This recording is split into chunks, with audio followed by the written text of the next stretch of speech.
اسلام کی پہلی یونیورسٹی صفا، اس کے طالب علم ہیں، اور حضور سے بلا تعین اوقات انہوں نے پڑھا ہے، اور آقا کریم نے ان کے سینے کے اندر علم کوٹ کوٹ کے بھر دیا۔ کہتے ہیں میں بہت کچھ سنتا تھا، بھول جاتا تھا، پھر ایک نے عرض کی انی اسمع منک حدیثا کثیرا، بہت کچھ سنتا ہوں لیکن یاد نہیں رہتی۔ فرمایا ابسط رداک یا ابا ہریرہ، چادر بچھا لو۔ چادر بچھی تو حضور نے یوں کو شے ڈال دی، فرمایا سمیٹو سینے سے لگاؤ۔ کہتے ہیں سینے سے لگایا، پھر بھول نہیں سکا۔ حضرت ابو ہریرہ نے حضور علیہ السلام سے کثرت کے ساتھ احادیث امت کو پہنچائی۔ اصحاب صفہ میں تھے، کوئی شخص خدمت کر جاتا، کوئی گھر میں چیز کسی نے تیار کی دے جاتا، کھا لیتے، بھوک بھی کاٹتے۔ کہتے ایک دن ایسا تھا کہ اتنی بھوک لگی کہ کھانے کے لیے کچھ نہ تھا، اور میری کمر بھی سیدھی نہیں ہو رہی تھی۔ میں مسجد نبوی کے ایسے زاویے میں جا کے بیٹھ گیا جہاں لوگوں کا گزر ہوتا تھا۔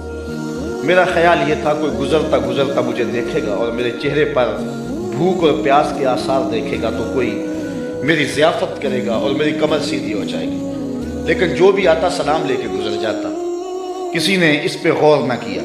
خیر حضرت عمر رضی اللہ تعالیٰ عنہ آئے تو میں نے ان سے قرآن مجید کی کسی آیت کے بارے میں پوچھا۔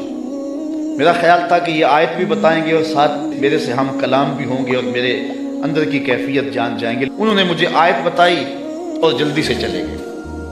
میں پھر پریشان، پھر حضرت ابوبکر صدیق رضی اللہ تعالیٰ عنہ آئے، میں نے ان سے بھی کوئی مسئلہ شرعی پوچھا، انہوں نے مسئلہ بتایا اور چلے گئے۔ میں دل میں سوچا کہ میرا مسئلہ تو حل نہ ہوا۔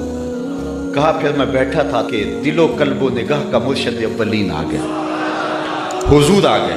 میں نے حضور سے بھی کوئی مسئلہ پوچھا، حضور نے میری جانب غور سے دیکھا اور پھر مسکرا پڑے اور کہا ابو ہریرہ بھوک لگی ہوئی ہے؟ میں نے عرض کی حضور مجھے بھوک لگی ہوئی ہے۔ فرمایا میرے پیچھے آ جاؤ۔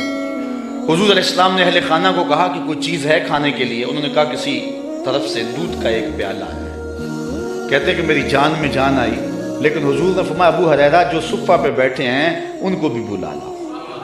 صرف ابو ہریرہ رضی اللہ تعالی عنہ سے ہی پیار نہیں ہے، جو باقی خادم ہیں ان سے بھی پیار ہے۔ آقا تو سب کے ہیں نا، وہ بھی بھوک میں تڑپ رہے ہیں، کہا ان کو بھی بلا لاؤ۔ کہتے ہیں میں گیا ان کو بلا لایا، پھر حضور نے مجھے پیالہ دیا اور کہا دائیں سے شروع ہو جاؤ۔ میں اس پیالے کو پیش کیا اور ایک شخص سیراب ہو کے پی جاتا ہے، میں نے غور کیا تو ایک قطرہ بھی کم نہیں ہوا تھا۔ مجھے تسلی ہو گئی، میں نے دوسرے کو دیا، تیسرے کو دیا، 70 آدمی دودھ پی گئے، اور پیالے میں کمی واقعہ لگتا یہ تھا اللہ نے اس دودھ کا تعلق حوض کوثر کی نہر سے جوڑ دیا تھا۔